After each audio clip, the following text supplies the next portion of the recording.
ایک صحابی کی بیگم نے پیغام بھیجا، یا رسول اللہ میرا خامل مر رہا ہے، کلمہ نہیں پڑھ رہا۔ صحابی ہو کے کلمہ نہیں پڑھ رہا، کمال، صحابی۔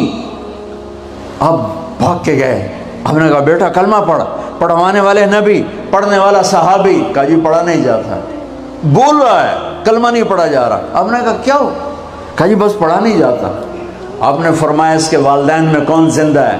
کہا جی ماں زندہ ہے۔ تو آپ نے کہا اس کی ماں کو بلاؤ، وہ ماں آ گئی۔ آپ نے فرمایا علقمہ کی ماں تو بیٹے سے ناراض تو نہیں؟ سننا بچوں، غور سے سننا، یہ بچیاں بھی غور سے سنو۔ کہا جی میں ناراض ہوں۔ کہا تجھے کیا ناراضگی ہے؟ ہائے، کہ یا رسول اللہ مجھے اس کے دین کا کوئی گلہ نہیں ہے، بہت نیک بچہ ہے، راتوں کو اٹھ کے تہجد پڑھتا ہے، نفلوں میں کھڑے ہو کے قرآن پڑھتا ہے، دن میں روزے رکھتا ہے، لیکن بس مجھ سے جب بولتا ہے تو بدتمیز ہو کے بولتا ہے، میرا دل چیر کے رکھ دیتا ہے جب مجھ سے بات کرتا ہے، بس مجھے اس کا دکھ درد ہے۔ آج تو ماؤں کی پٹائیاں کرتی ہے اولاد، وہاں صرف زبان کی تیزی، زبان کا لہجہ روکھا، کہ یا رسول اللہ بہت بدتمیز ہو کے بولتا ہے۔ آپ نے فرمایا معاف کرو گی؟ کہ جی نہیں چاہتا۔ آپ نے فرمایا میں آگ لگاؤں تو سفارش کرو گی؟ کہا جی آگ میں تو نہیں دیکھ سکتی، سفارش کروں گی۔ آپ نے فرمایا اگر تو نے معاف نہ کیا تو یہ مرتے ہی اللہ کی آگ میں جلے گا، اس کو صحابی ہونا بھی جہنم سے نہیں کوئی بچا سکتا۔ حالانکہ قرآن کہتا کُلًّا وعد اللہ الحسنى، اے میرے نبی میرا وعدہ ہے تیرے تمام صحابہ جنتی ہیں، لیکن میرے نبی نے کہا سن لے، تو نے معاف نہ کیا تو یہ سیدھا اللہ کی آگ میں جائے گا۔ سفارش کرتی ہو، معاف کرتے ہو؟ کہا جی میں اب معاف کرتی ہوں۔ آپ نے کہا بیٹا لا الہ الا اللہ کہہ۔ اس نے کہا لا الہ الا اللہ اور جان نکل گئی۔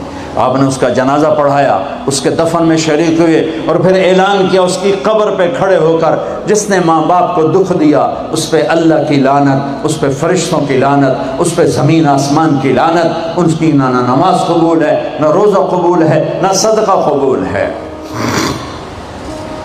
یہ ناکام انسان کی شکل ہے۔ بچوں یہ ہونے والا ہے، اللہ کی قسم کچھ تیاری کر کے مرنا ہے۔ اللہ آپ کو بڑے عہدے دے، بڑی ڈگریاں دے، بڑے کاروبار دے، ہماری تو خوشی ہوگی، ہماری نسل پروان چڑھے، عزتوں کی بلندیاں چوٹیاں طے کرے، پر جب تک اچھے انسان نہیں بنو گے نہ دنیا تمہاری ہے نہ آخرت تمہاری ہے۔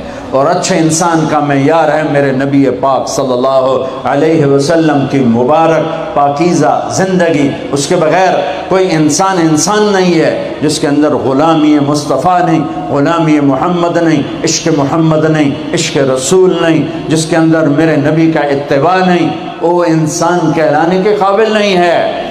اب ایک آدمی یوں ہو گیا، اس کی نیکیاں ایسے ہو گئیں تو اللہ کا اعلان ہوگا کامیاب ہو گیا، کامیاب ہو گیا، اسے جنت کے جوڑے پہناؤ، اسے جنت کا تاج پہناؤ۔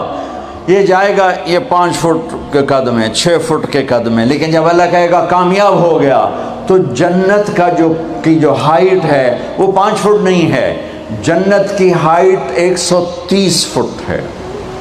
اللہ نے ہمیں جو بنایا، ہمارے باپ آدم کو جو بنایا اور ہماری اماں حوا کو جو بنایا، 130 فٹ۔ آپ سب بچے شاید جانتے ہوں گے یوسف علیہ السلام کو، یہ بچیاں بھی جانتی ہوں گی، یوسف علیہ السلام کو اللہ نے سب سے حسین بنایا، سب سے خوبصورت یوسف علیہ السلام۔ یہ بات بہت کم لوگوں کو معلوم ہوگی، سب سے حسین عورت حضرت حوا تھی، ہماری دادی حوا، سب سے حسین عورت، سب سے حسین عورت، ایسی حسین آج تک نہ ہوئی نہ ہوگی۔ دونوں کا قد 130 فٹ تھا۔ یہ ٹائم کے ساتھ ہم گھس کے نا یہ چھوٹے ہو گئے۔ ہمارے پنجاب میں قوم مراسی بڑے نازک ہوتے ہیں۔ اس ذمہ دار نے مراسی سے کہا میرے گھوڑے کی مالش کر۔ مراسی نے اپنی مالش کبھی نہیں کی تھی، گھوڑے کی کہاں سے کرتا؟ وہ خیر بیچارہ شروع ہو گیا، ذمہ دار گھر گیا، مراسی سو گیا، چور گھوڑا لے گئے۔ جب صبح اس کی آنکھ کھلی اس نے دیکھا گھوڑا تو ہے ہی نہیں۔